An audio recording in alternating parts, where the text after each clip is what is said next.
you want to come in a little closer to me? Just, is that all right? Certainly. Does that work? Oh, no, you're on it. You got an X. I apologize. That's right. No worries. I'm above my pay grade on that.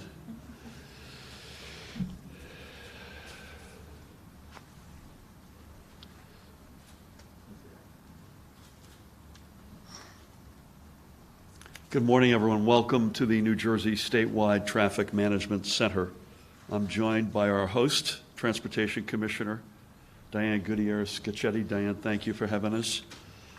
State Police Superintendent Colonel Pat Callahan. Thank you, Pat. We have Board of Public Utilities President Joe Fiordalisa with us, and we have the Executive Director of the New Jersey Office of Disaster Recovery, Dan Kelly.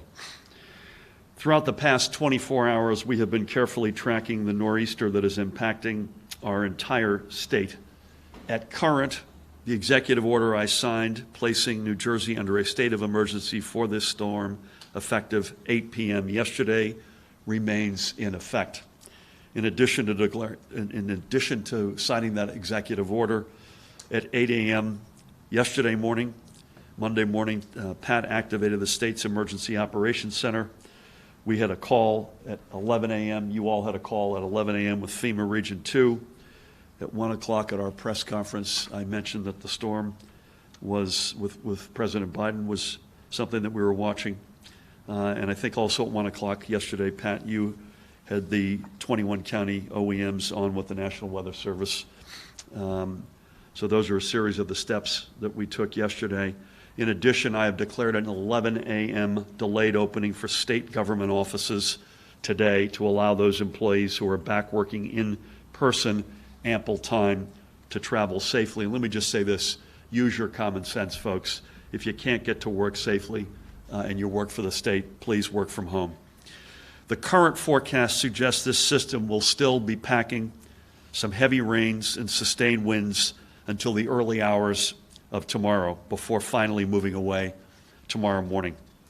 Rain totals of more than 4 and perhaps up to 5 inches in some areas are still possible before all is said and done.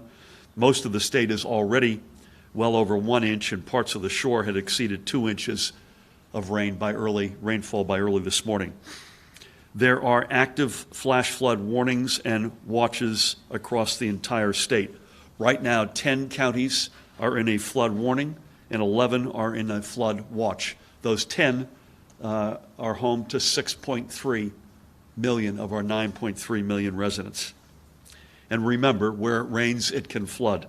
As we learned tragically last month, floods just don't happen in low-lying or coastal areas. With a heavy downpour, any creek or stream can become a river. For the rest of today, in addition to the rain, we expect winds between 20 and 25 miles per hour to continue to blow inland and between 30 to 45 miles per hour along the shore. Gusts can easily exceed those numbers. Joe, I think you'll refer to this, but we expect in particular those gusts to pick up late afternoon, early evening today.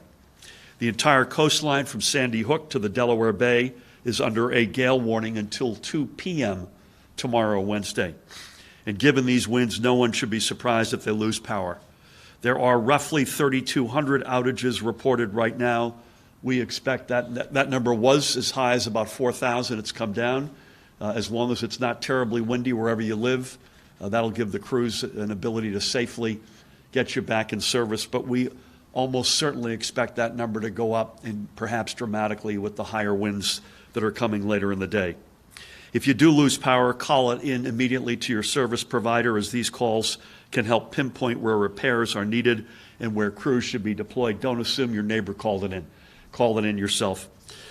But certainly, as I mentioned, these crews will need safe conditions in which to work, so restorations could be delayed if wind and rain conditions make it dangerous for them to be up in a bucket.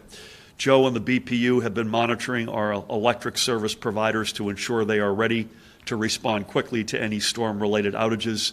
I was exchanging calls and notes with the heads of all three of the big providers last evening. While we encourage everyone to stay in and sit tight until the storm passes, we recognize that may be hard for some due to jobs or school. Should you be out and come across a down power line, please don't go near it.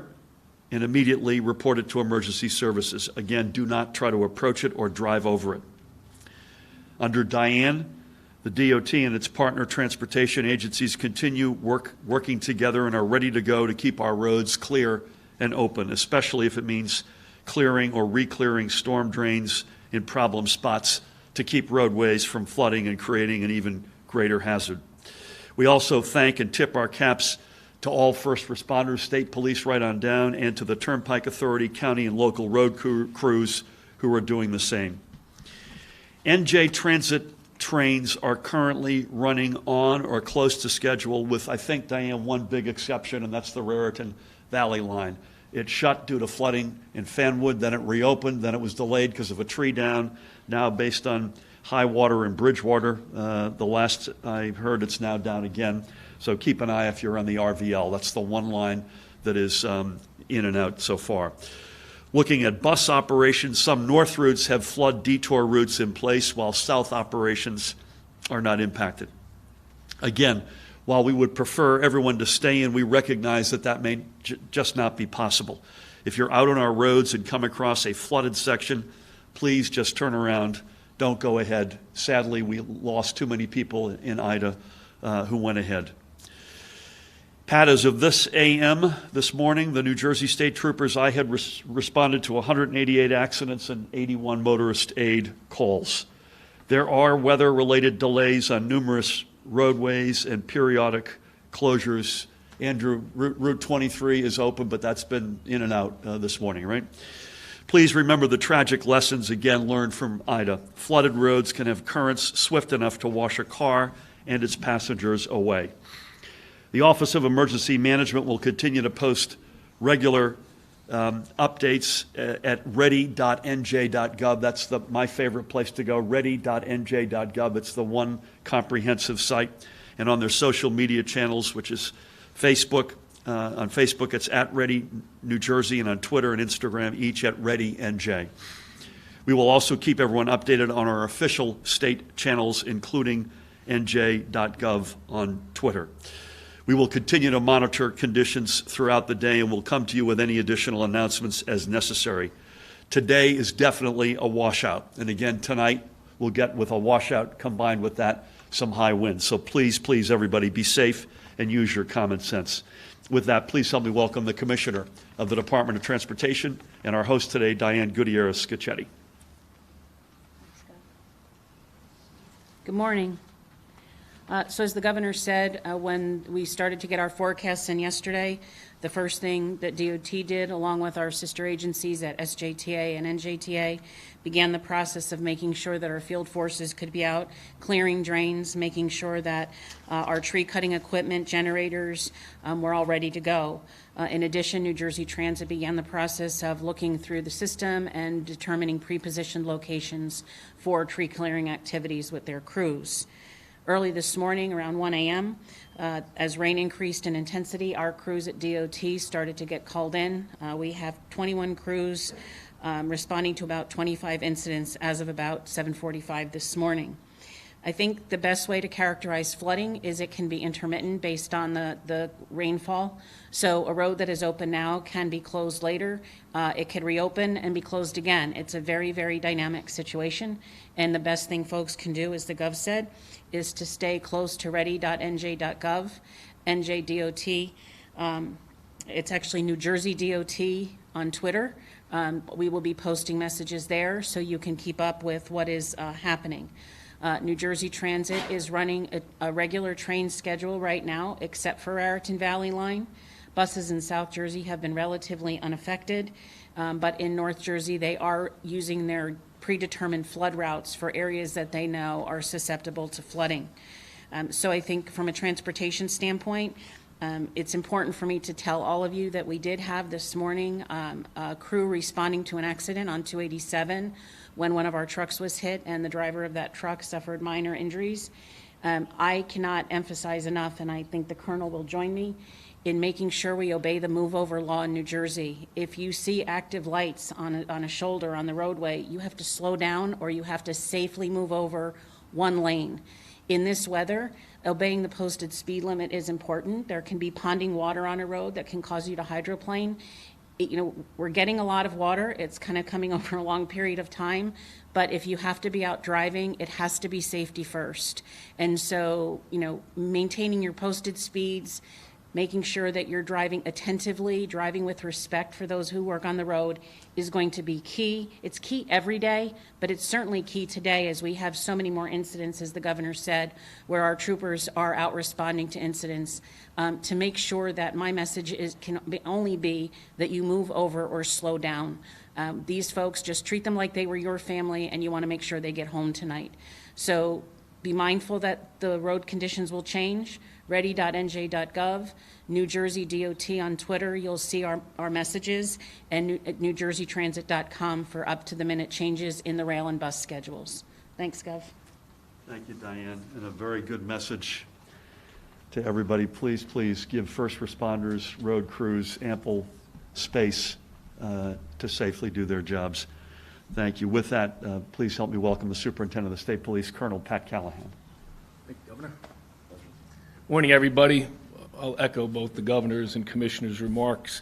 From an OEM perspective, we did activate the State Emergency Operations Center yesterday morning, and to the governor's point, have been in regular communication with FEMA Region 2. Chad Gorman, the administrator, even talked to him 2 nights ago in preparing for this. The call with National Weather Service, our state emergency management partners, and 21 county OEM coordinators happened yesterday afternoon. We also have New Jersey Task Force 1, who's our urban search and rescue teams, on standby with both swift water rescue capabilities as well as high water vehicles.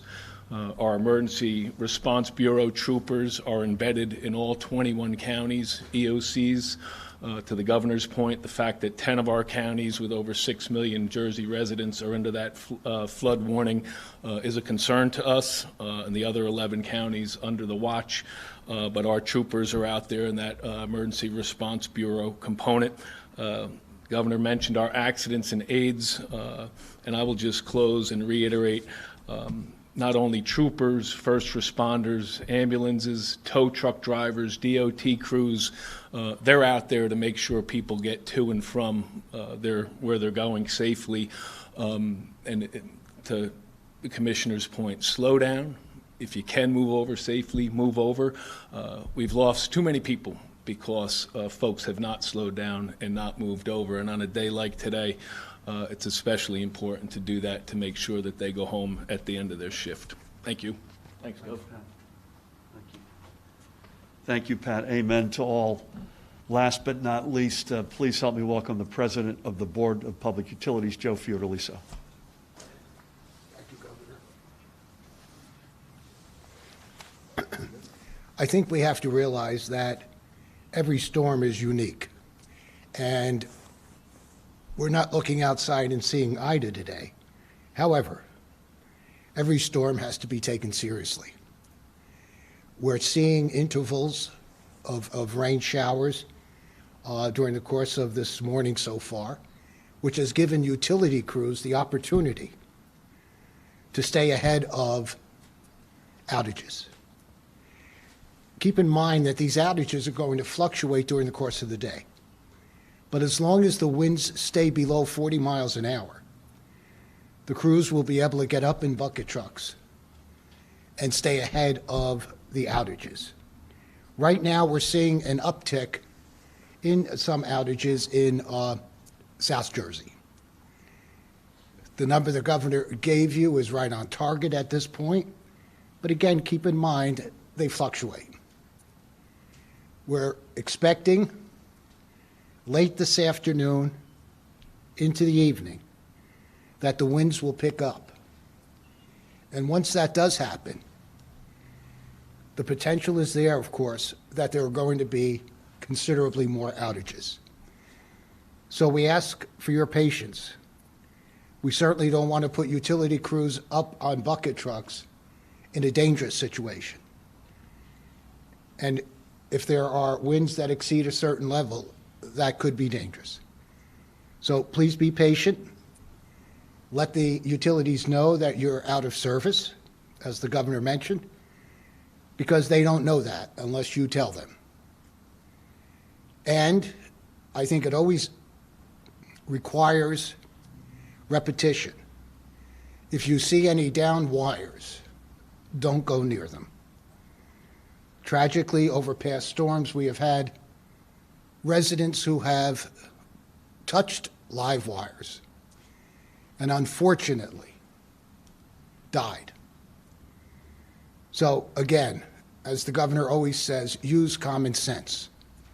The utilities are out there. They will work in all kinds of weather as long as the winds cooperate. So stay safe. I came down from Essex County today, and the roads so far look good. And that's a tribute, of course, to Diane and her crew, who are out there all the time, and the colonel, whose force is out there to help people. So stay safe, be patient. We'll get through this as we do every other storm. And I am just wishing, as I'm sure all of you are, that someday maybe we'll just have a regular rainstorm. We don't seem to get those much anymore.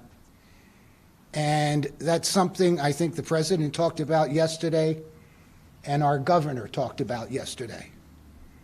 Climate change is real, and we have to work to mitigate as much of it as we possibly can. Otherwise, we're going to be here before you more frequently than we'd like to be. So thank you. Thank you, Joe. Well said. Thank you. Thank you, Joe. We'll get Dan here to weigh in on any questions. Do you have anything you want to add, or are you good? Okay. So I think that about summarizes it. I would say, we'll take a couple of questions. This is how do we think about this storm? This is a very long storm. Unlike some of the ones that have come in and exploded, this one is a long one. Secondly, it has a lot of wind, especially, we believe, later this afternoon, early evening.